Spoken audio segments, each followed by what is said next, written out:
This is an MJA Inc. Investigations warning. This MJA podcast is rated E for explicit. Some details of a case and language used on this podcast might be upsetting to some of our listeners. Listeners' discretion is advised. And for those who are still with us, kick back and enjoy the show.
When there is an ending, there was a beginning. Every victim has a picture to paint.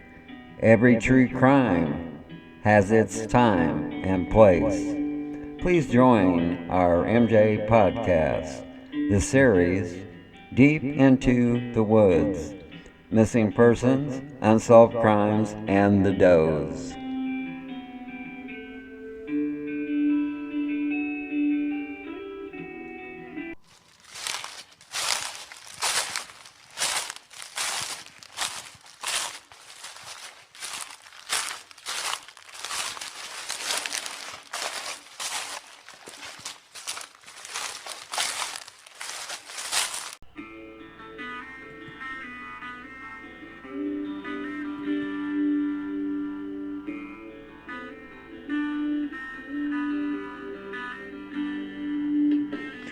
Welcome to our MJ podcast. This series, Cases from the Deep Freezer, Episode 8, Part 8, 8 Missing Person Cases. On this episode, we will profile 8 missing person cases from the state of Texas. My name is Mark, and I will be your host for tonight's show. Joining me later will be our co-host, Olivia. We are coming to you from Hudson, Florida. Welcome to the state of Texas. On the Doe Network, they have 205 males listed as missing, and they have 216 females listed as missing from the state of Texas. Case 1. On November 19, 1972, 46-year-old Robert Douglas Sparks, a white male, went missing from McAllen, Texas. Case 2. On June 1, 1948, 21-year-old Mary Virginia Carpenter, a white female, went missing from Denton, Texas. Case 3. On August 31st, 1986, 53-year-old A.W.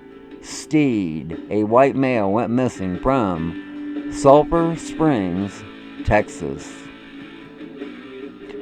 Case 4. On January 20th, 1980, 55-year-old Elizabeth Ann Allen, a white female, went missing from El Paso, Texas. Case 5. On June 8, 1987, 18-year-old Michael Jefferson Adams, a white male, went missing from Abilene, Texas. Case 6. On May 29, 1981, 16-year-old Shauna Nanette Wesley, a black female, went missing from Dallas, Texas. Case 7. On May 3, 1992, 32-year-old Rex Kelly Spikes, a white male, went missing from Port Arneson, Texas. Case 8.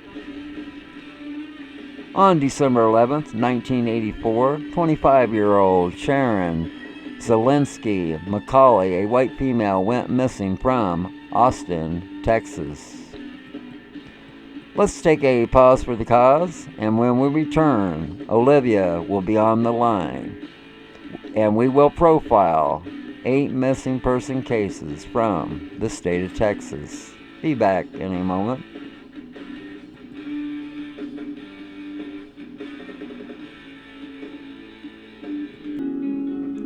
MJA would like to give a special shout out to the Corbin Connection comedy channel on YouTube. Mr. Corbin is a very funny man with his 3 alter egos. Once again, that's the Corbin Connection on the comedy channel on YouTube. Check it out. Thank you. Welcome back to our MJ podcast, this series, Cases from the Deep Freezer. This is episode 8, part 8, 8 missing person cases. We have Olivia on the line. How are you doing tonight? I'm fine. Okay, on the Doe Network, they have 421 people listed as missing from the state of Texas. They have 205 males listed as missing and 216 females listed as missing. Do you think those numbers are high for the state of Texas? I was thinking about this. Given the size of the state, it doesn't sound like too much because it's a populated area, correct? Texas, you have this Dallas and those areas. So I'm going to say I don't think they're really that high. I think other states that are smaller have higher amounts. Yeah, a lot of them do, yes. Yeah. Okay, let's dig into these unsolved mysteries. And case 1. On November 19th, 1972, 46-year-old Robert Douglas Sparks was last seen in McAllen, Texas.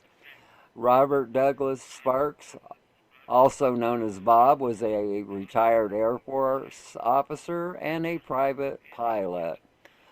Sparks has been hired by a man named Lonnie D. Shaw to fly him around the lower Rio Grande Valley for 2 hours so he could take pictures. Sparks rented a 1970 Piper Cherokee 235 from the Upper Valley Aviation in McAllen for the trip. On November 19, 1972, Bob Sparks and Lonnie Shaw departed McAllen, Texas. Shaw was carrying 2 small pieces of luggage and a camera. At 1:50 p.m., Sparks canceled his flight plan with the FAA and advised he was en route to Tampico, Mexico. 8 minutes later, Sparks repeated the message, after which all radio communications stopped. Sparks had no papers to enter Mexico and would not have mentioned he was flying to Tampico unless he was under duress. The plane had fuel for a 500-mile flight. Sparks had an appointment to give flight instructions set for 3:30 p.m. the day he disappeared. It is believed he would have canceled the class if he had been able to.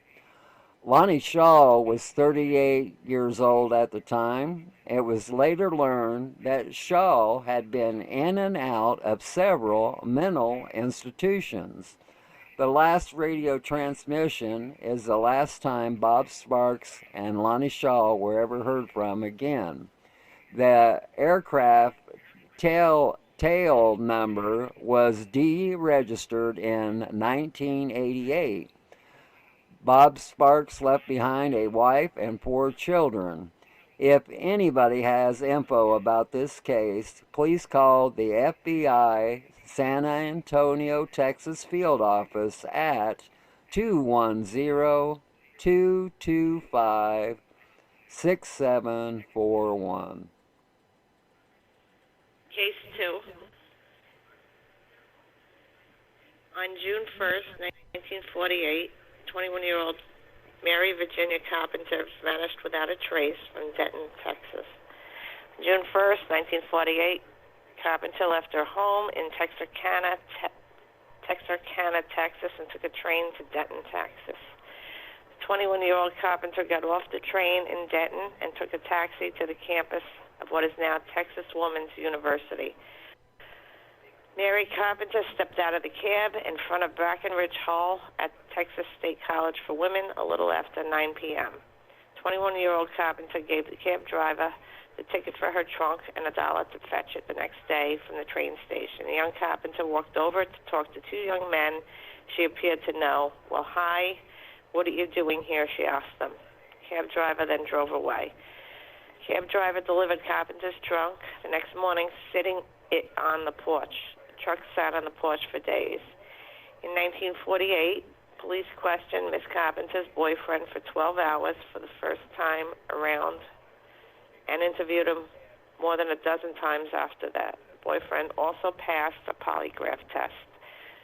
Police searched the cab driver looking for scratches or bruises. They grilled the cabbie numerous times. He was 45 with little education and a reputation for physical abuse.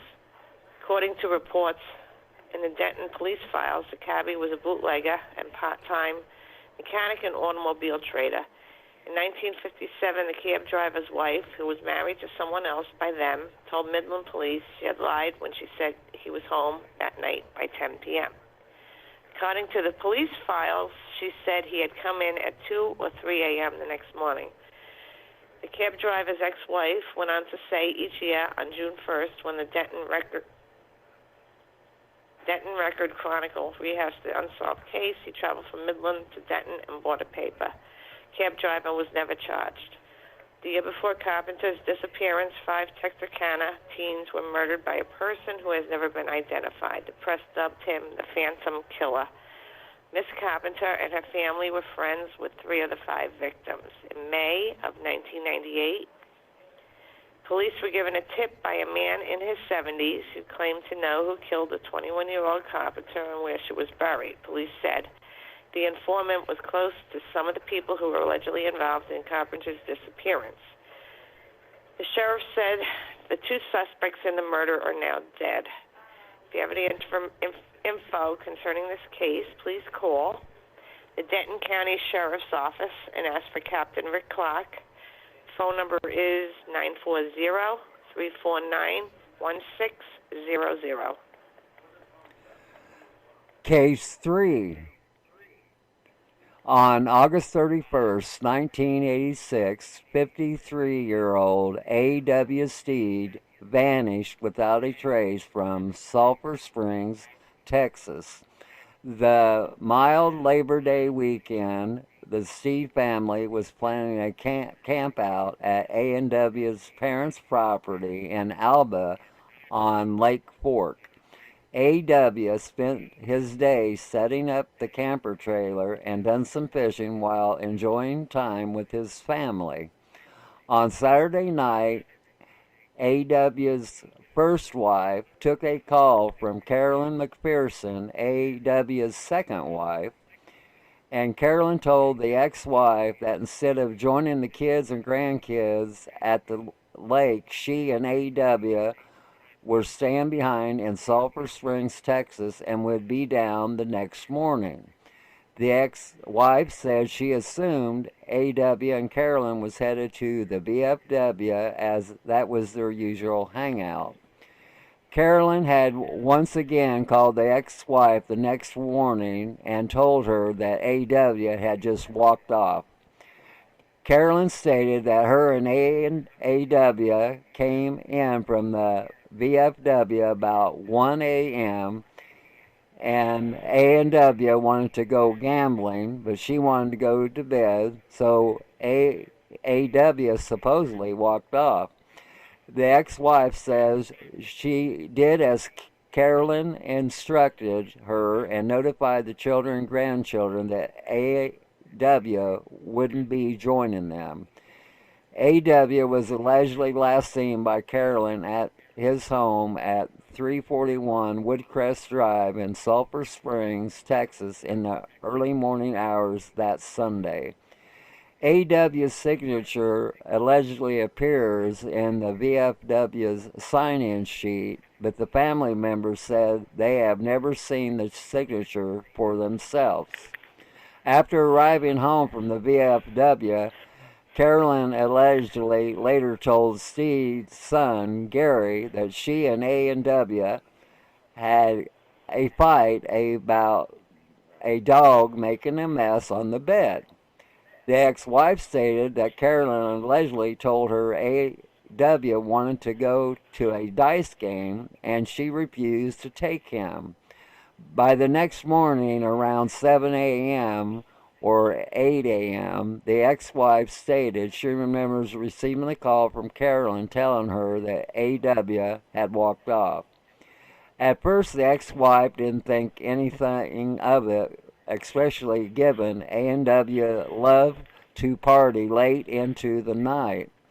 On Tuesday, when Gary, his son, arrived to open the Tractor Supply Store, a family business where A.W. and Carolyn worked, he said Carolyn was acting strangely. Carolyn come in asking if we had seen him and wanting to hug us, and I just felt standoffish, Gary had said.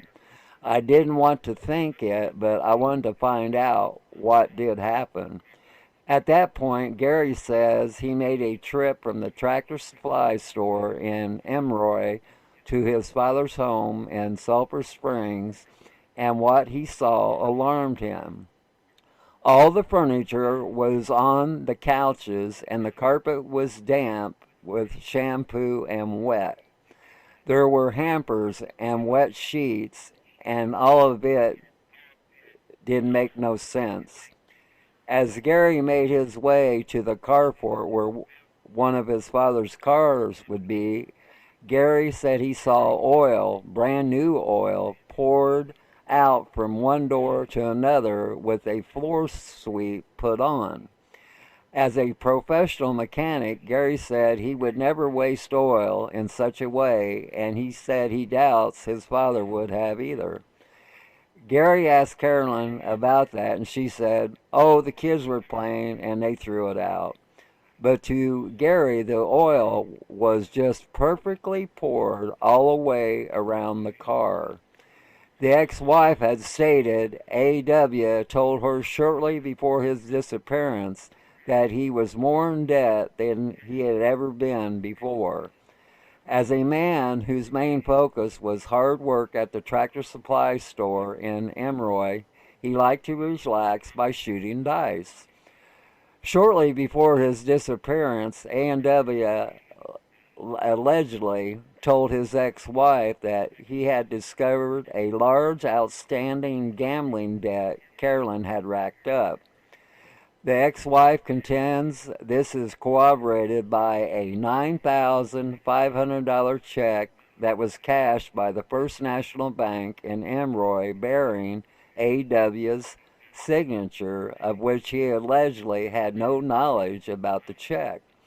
This made his account overdrawn, and the bank called A.W., and he said he knew nothing about the check.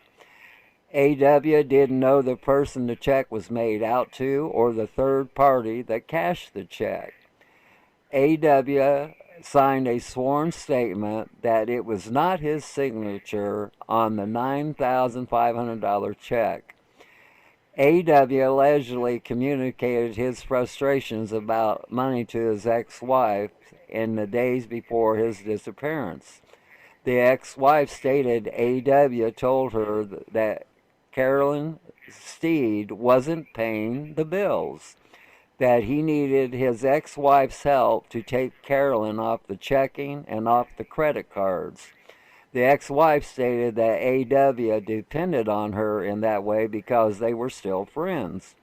The ex-wife also stated that A.W. told her not long before his disappearance he caught Carolyn in the arms of another man. A.W. Steed has not used his Social Security number or driver's license or credit cards which were on him at the time.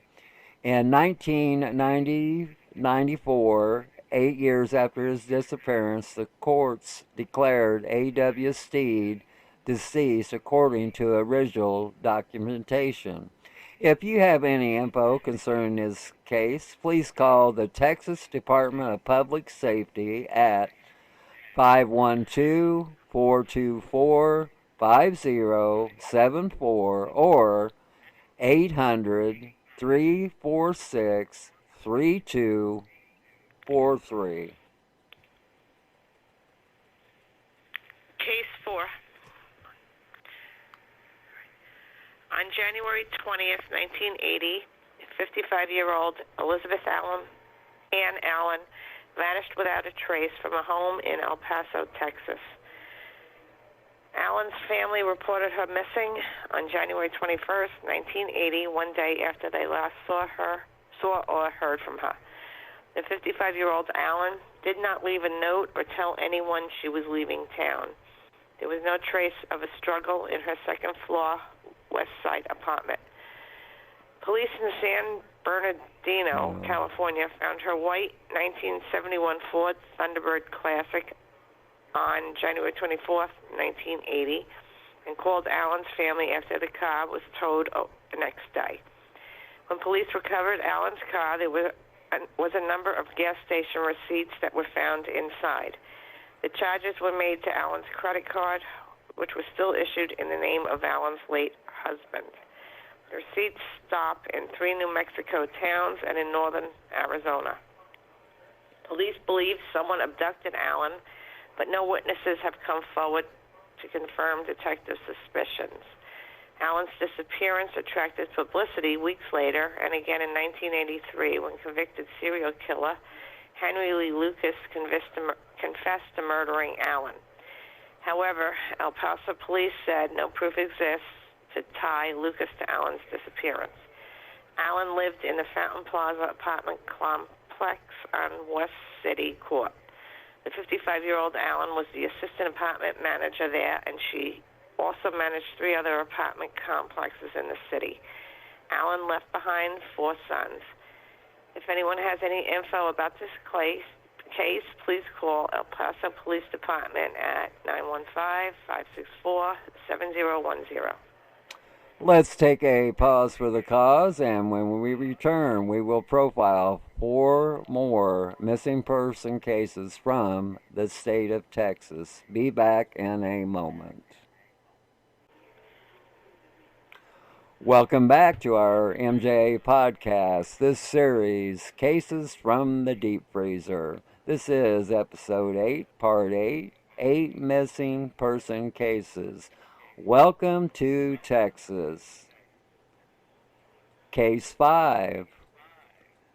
On June 8, 1987, 18-year-old Michael Jefferson Adams went missing from Abilene, Texas. On that night, Mike finished his shift at the M Systems grocery store on 12th and Mockingbird Street and drove home to Peach Street. At around 11:30 p.m., his arrival woke up his stepsister.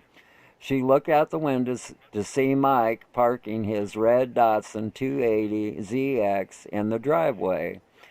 Then he walked up to a car in the street, which was a two-door that was dark in color, an older model between 1973 to 1978 General Motors vehicle, maybe a Chevrolet Monte Carlo or an Oldsmobile Cutlass or a Tornado. Mike leaned into the vehicle to speak to the occupants, so his stepsister assumed he knew them, and she went back to bed.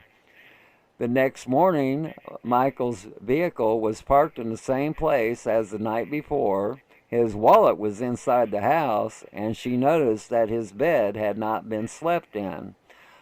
Authorities questioned two of Mike's co-workers who owned similar vehicles. One passed a lie detector test, and the other results were inconclusive.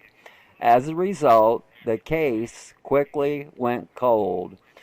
Over the years, numerous tips were submitted, including one unconfirmed tip that indicated Mike's body had been dumped at the Fort Phantom Hill Dam area location, roughly 30 miles from his home on Peach Street. Mike's family declared him legally dead in 1994. The case remains open for 18-year-old Michael Jefferson Adams. If you have any info concerning this case, please call the Abilene Police Department at 325 676 6643. Case 6. On May 29th, 1981, a 16-year-old Shauna Danette Wesley went missing from Dallas, Texas. On May 29th, 1981, Shauna and her daughter were on their way to the store to meet with her boyfriend at the time and never returned. On the same day Shauna disappeared, her daughter was found abandoned in a South Oak Cliff apartment complex. Female child was 2 years old at the time, wearing only a shirt and a diaper when discovered. Shauna's boyfriend contacted her mother, telling her that Shauna Wesley had gone missing. Shauna's mother filed a missing persons report on June 2nd, 1981. Shauna's mother told police her daughter's clothing was not missing, but a lot of her granddaughter's wardrobe was gone. If you have any info about this case, please call the Dallas Police Department at 214-671-4268. Case 7. On May 3rd, 1992, 32-year-old Rex Kelly Spakes went missing from Port Arnes, Texas. Spakes was last seen fishing on his 19-foot bass boat in the Gulf of Mexico at Port Arnes, about 5 to 7 miles offshore. His family had warned him many times that the low-sided boat was unsafe for offshore fishing. A boater had called the Coast Guard at 4 p.m. and reported an argument he had with Spakes. He said Spakes got angry when the other boat snapped his fishing line and exchanged words with 5 men in the other boat. On May 4th, 1992, Port Arnes police found Spakes' boat in the surf off of Mustang Island at 4:50 a.m. A 2-foot hole was in the bow, and 3 unused life preservers was on board. The wheel used for steering was twisted, and the controls were at full throttle. His identification papers and personal items were also found on Mustang Beach. Foul play is possible. If you have any info concerning this case, please call the Nueces County Sheriff's Office at 361 887 2219. Case 8. On December 11th, 1984, 25-year-old Sharon Zielinski McCulley vanished without a trace from Austin, Texas. McCulley was last seen at Howard Lane and Interstate 35. The 25-year-old McCulley was on a Christmas shopping trip and had just left her husband after a lunch date. McCulley's Volkswagen was seen on Bee Cave Road that day and in the area where Barton's Creek Square is now located. It was found at an apartment complex on Research Boulevard. Sharon Zielinski McCulley was a nurse with the hopes of going to medical school. A resident told police she saw a woman fitting McCulley's description getting out of the car with a man, but the tip didn't develop. Fingerprints were never found on her car, but there hasn't been enough physical evidence to link anyone to the crime. Okay, Olivia, is there anything you would like to add about any of these cases? It just seems they're all different circumstances. You know, sometimes they're similar in a way, but these are just all very different. And I question a lot, you know, because they bought in Mexico. What are the thoughts that these bodies might end up in Mexico somewhere? Well, that's always been an issue, going across the border. Yes, there has been Americans found across the border buried in years past, but they always racked it up to the cartel. So plus, you have to. I don't know. I never went to Mexico. I don't have the desire to, but don't you have to cross something? Don't they check the car and everything? Oh yeah, I mean, if you had a body, they got a border in the car, they would find it. Well, they pick and choose who they search. So. Oh, all right. So, all right. It's not like every person that's going through the border. Right. So that's how, like, drug smugglers. And you know, these people, these killers, they know how to dispose of bodies, apparently. You know, but very interesting, and I found them all different. Okay. In certain ways. And that's it. All right. I have a quote for you all. Many of life's failures are people who did not realize how close they were to success when they gave up. Thomas A. Edison. The quote sums up why MJA never quits, because a big break in a case can happen anytime. I want to thank Olivia for being on the show tonight. A special thanks to our viewers and listeners for tuning in, for y'all have been so kind. And always remember, folks, that if you ever get bored with nothing to do, well, take a walk deep in the woods. You might be surprised at what you might find. That's the end of our MJA podcast, the series, Cases from the Deep Freezer. This was episode 8, part 8, 8 missing persons from the state of Texas. And we say to all of you, good night from Morrisonville, New York.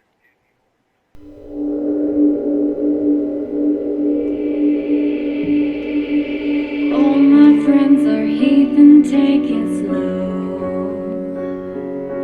Wait for them to ask you who you know. Please don't make any sudden moves. You don't know the half of the abuse. Welcome to the rooms of people who have rules for people that they love one day docked away. Just because you check the guns at the door doesn't mean the brains will change from hand to grenade.